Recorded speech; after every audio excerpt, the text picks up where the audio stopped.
이 대북 송금건의 그 핵심은 뭐냐면 이 대북 송금과 관련해서 이 내용을 이재명 대표가 인지했느냐, 그리고 같이 사전에 알고 기획했느냐가 핵심이잖아요. 그런데 예. 이제 남북교류 협력법에 의하면 지자체는 합법적으로 남북교류를 할 수가 있어요.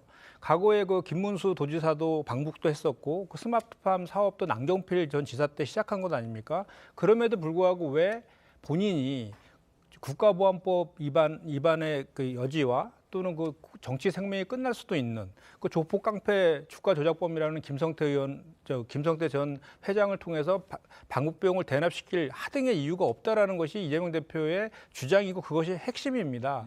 그 사실 그 이거 관련해서 이화영 전 부지사가 뭐 이렇게 자기 몰래 이렇게 서명한 거에 대해서 이 보도 자료는 이제 사실관계를 좀 더 확인해봐야 되겠지만 검찰에서 이것을 뭐 이화영 전 부지사에 대해서 선긋기라든지 거짓으로 진술할 하등의 이유가 없습니다. 말씀하신 것처럼 만약에 그 이화영 전 부지사가 그 도지사의 직인을 몰래 찍었다고 하면 그거에 대한 책임은 결국 궁극적으로는 내부적으로 뭐 이화영 전 부지사에 대한 책임을 묻는 건 변론을 하더라도 도지사가 지는 건 맞는 것이죠. 그렇기 때문에 이거에 대해서 오히려 그 있는 팩트에 대해서 정확하게 진술하는 것이 이재명 대표한테도 더 유리한 것이지 마치 이것이 뭐 이화영 전 부지사를 선긋기 한다거나 꼬리 자르기를 하는 의도라고는 저는 보여지지 않습니다. 예. 그리고 실제로 또 이화영 전 부지사도 다시 이제 옥중 서신을 통해서 검찰의 해외 압박에 의해서 보고한 적도 없고 뭐 저기 대북 송금을 요청한 적도 없다라고 하는 것이 지금까지 이제 확인된 그 내용 아닙니까? 예. 그래서 일각에서는 아니 영상 녹화를 아예 하면 나중에 누가 거짓말을 했는지 알 수 있는 것 아니냐 이런 주장도 있거든요. 어떻게 보세요? 먼저 그 이제 열람하고 이제 서명 날인을 하지 않은 거에 대해서는 검찰 진술 조서는 서명 여부와 상관없이 증거 능력이 없잖아요. 법정에서 그 내용을 진술해야 되기 때문에 진술해야지 이제 증거 능력으로 사용할 수 있기 때문에 서명의 여부가 뭐 특별한 의도가 있다라기보다는 박균택 변호사가 한 얘기처럼 이재명 대표가 한 진술과 너무나 다르게 기재되어 있고 그 양이 너무 방대하기 때문에 또 다시 또 소환이 또 예정되어 있지 않습니까? 그때 추가적으로 소환해서 발언한 것까지 포함해서 그 서명 달인하겠다라는 의도라고 보는 것이 맞는 것 같고 예. 영상 녹화 관련해서는 우리 헌법에 보면 그 피의자의 그 권리들이 규정되어 있잖아요. 그 예. 진술거부권이라든지 묵비권이라든지 또는 뭐 진술서를 가름한다든지 이런 것들은 그 헌법과 법률에 의해서 피의자에게 주어진 하나의 권리이거든요. 그런 정당한 방어권을 행사하는 차원에서 그 판단이라고 보는 것이 맞다고 봅니다. 왜냐하면 검찰 같은 경우는 이 사건과 관련해서 그 2년을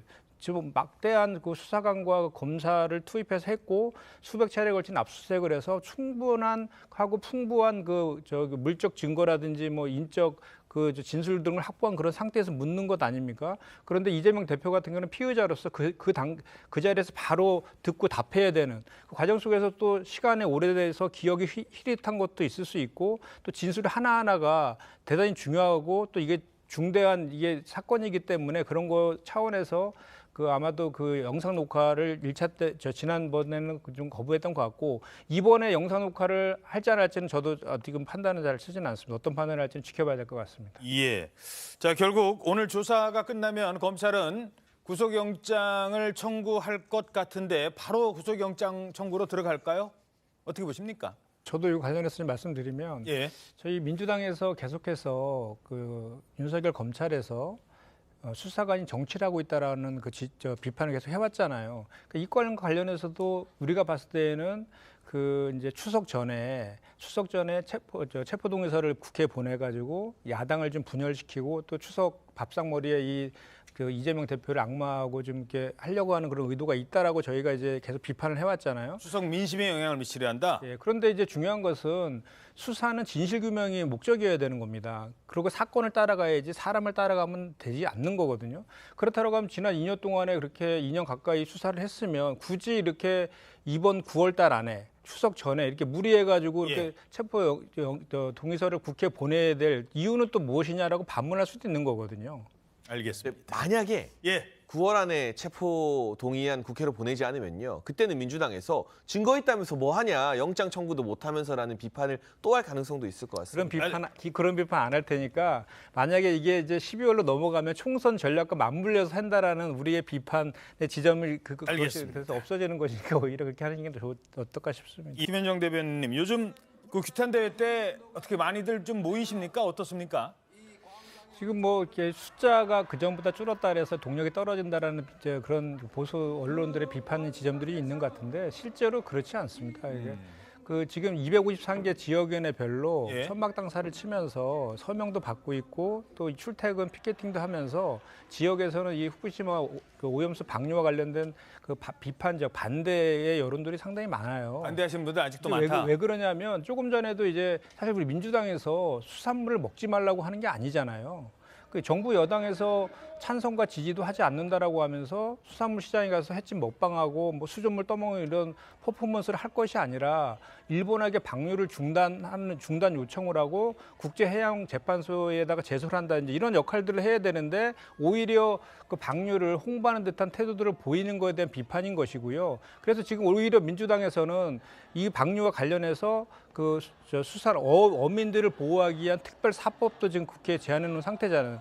그런 거에 대한 것은 또 국민의힘에서 이렇게 협의나 이렇게 협조적이지 또 않거든요. 그런 거에 대한 비판이라고 보고 이게 사실은 이게 후쿠시마 오염수 방류가요. 최근에 들어가지고 후쿠시마 정부 예산에서 후쿠시마 오염수와 관련된 예산을 7,400억을 또 책정을 했어요. 그리고 이제 우리 그 독도와 관련된 예산을 일본은 높였는데 우리나라는 독도 관련된 예산을 또 축소한 것, 그리고 동해를 일본 내로 표기한 거에 대해서 비판하지 않는 것, 그리고 최근에 이제 홍범도 장군 그 흉상 철거와 관련해서 항일 독립투쟁을 지우려고 하는 거 아니냐라는 것과 맞물려 가지고 지금 이게 국민적 공분들이 대단히 높아지고 있고 합리적인 보수층과 중도층에서도 비판이 대단히 높은 그런 상황입니다. 윤석열 게이트는 아닐 수도 있겠네요. 라는 입장 발표는 아직 못 하시는 겁니까? 민주당이 대선에 졌는데 무슨 수혜를 입었습니까? 졌고 이 사건의 본질은 그 김만배 씨와 신항민 씨가 그 대선의 판세를 좀 바꾸려고 하는 허위 인터뷰를 했느냐라는 게 하나가 있는 거고 또 거기에 민주당이 관여했느냐가 또 하나가 두 가지가 있는 거잖아요. 근데 두 가지 중에 어떤 것도 지금 정황이라든지 객관적 물증에서 밝혀진 건 없고 지금 수사 중인 것이잖아요. 그래서 수사를 통해서 명백한 진실을 규명할 필요는 분명히 있을 것이다라는 말씀을 드리고 그 이전에 이거와 관련해서 어떤 실체적 진실이 규명되지 않았음에도 불구하고 대통령실이 나서서 입장문을 발표하잖아요. 이게 대선 정치 공작이라고 딱 규정을 해버리니까 그에 발맞춰가지고 여당부터 방통위, 검찰, 방심위까지 앞장서서 이거에 대해서 민주당이 마치 관여된 것처럼 뉘앙스를 풍기면서 이게 대선 정치 공작이다. 이것이 국기문란 행위다. 그리고 또 인용한 공영 방송 등에 대해서 대대적인 또 수사도 지금 들어가 있는 그런 상황이잖아요. 그래서 저희가 봤을 때는 오히려 이것이 객관적으로 이게 수사에서 밝혀지면 될 문제를 가지고 오히려 정치적인 의도를 가지고 하는 방송 장악 의도가 있는 정치 기획이자 정치 공작을 오히려 여당 쪽에서 하고 있는 것 아니냐라는 비판을 저희는 하고 있습니다. 이 사과 유감 표명하면 오히려 지금 분위기로는 검찰이 꼬봐라 민주당도 사과했지 않았느냐 이렇게 나올 수도 있다. 근데 이제 사실 그 대선 정도 되면은 이제 공영방송이라든지 또 이런 데서 이렇게 보도가 나면은 유리한 거 있으면은 그거에 대해서 앞다퉈서 다 이렇게 인용해가지고 또 쓰는 것은 뭐 여야를 막론하고 다 이렇게 해왔지 않습니까? 예, 알겠습니다. 그런 차원에서 보시면 될 것 같습니다. 김만배의 이해관계와 이재명 대표의 이해관계는 정확히 일치하고 있다고 봐야겠죠. 이 부분은 민주당 반론도 드려야 될 것 같아요. 김만배 씨는 제가 봤을 때는 그 대장동 개발과 관련해서 사업적 이득을 위해서 본인이 그 판단하고 행동한 것 같아요. 그러니까 사실은 김만배 씨가 이재명 대표하고는 성남시장 시절에 인터뷰 한번 하고 만난 게 다잖아요. 오히려 인연은 윤석열 지금 대통령하고 더 많이 있지 않습니까? 법조기자 하면서 만난 거라든지 또는 부친의 그 집을 누나가 사준 것도 있고. 그럼 뭐 양측의 주장이기 때문에 누구랑 더 친한지는 김만배 씨가 더 잘 알겠죠. 인연을 제가 그러니까 말하는 거죠. 그러니까 이재명 대표랑 단 한 번 인터뷰한 게 다라고 하니까 그래서 저는 철저하게 김만배 씨는 본인의 재산을 지키기 위한 그런 결정과 행동을 하고 있다라고 저는 보고 그런 과정 속에서 이제 그 당시에 이제 8월 말 정도에 대장동 건이 불거져 나오잖아요. 그리고 나서 9월 15일 날 이런 인터뷰가 진행되고 그 이후에 이제 대장동 사건이 제대로 이게 안 되면 본인한테 피해가 갈 수 있기 때문에 그런 선택을 한 것이지 다른 뭐 의도가 있다고 보여지지는 않습니다. 내가 살기 위해서 한 선택이지 이재명을 위한 선택은 아닐 수 있다. 그런 것 같습니다. 지금도 뭐 지금 이게 재판 과정에서 실제 진실이 규명되겠지만 앞으로 이제 이런 거지 않습니까? 이게 사실은 부산저축은행 부실 수사 의혹과 관련한 것도 커피를 타줬느냐 안 타줬느냐가 사실은 본질은 아닌 거고 그 수사 무마가 실제로 있었고 거기에 그 조우영 박영수 전 특검이 변호사로 선임되고 그 주인 검사가 윤석열 대통령이었다는 것, 그리고 조우영 씨만 21년도 수사에서 70년 중에 유일하게 불기소 처분받은 게 4년 뒤에는 징역형의 유죄 판결을 받았다는 이 팩트는 분명히 있는 것이죠. 예, 양측 의원 짧게 듣겠습니다. 예, 이 사건이 2019년 11월부터 수사를 해가지고요. 2020년 1월 29일 날 기소하잖아요. 그리고 세 차례 걸쳐서 이성윤 당시 중앙지검장이 이견을 냈다라고 하신 거는 기소하기 하루 전날 세 차례 걸쳐서 이렇게 했다는 그 그것도 보도에서 사실관계를 좀 확인해봐야 될 내용인데 3개월 안에 기소했잖아요. 지금 대장동 사건 이재명 대표 관련해서 2년 가까이 수사하고 있는데 아직 기소도 안 하고 있지 않습니까? 그거에 비하면 정말 이거야말로 빛의 속도로 기소한 거죠. 그리고 이제 다만 이런 건 있습니다. 이게 정권에 따라서 수사나 재판의 결과들이 바뀔 수 있다라는 인식을 국민들한테 주는 것은 사법부의 독립이라든지 공정성이나 이런 거에 관련해서는 CCBB들이 좀 안 좋은 측면으로 작용될 우려가 있기 때문에 그런 거는 좀 유의할 필요가 있겠다 이 생각은 해봅니다.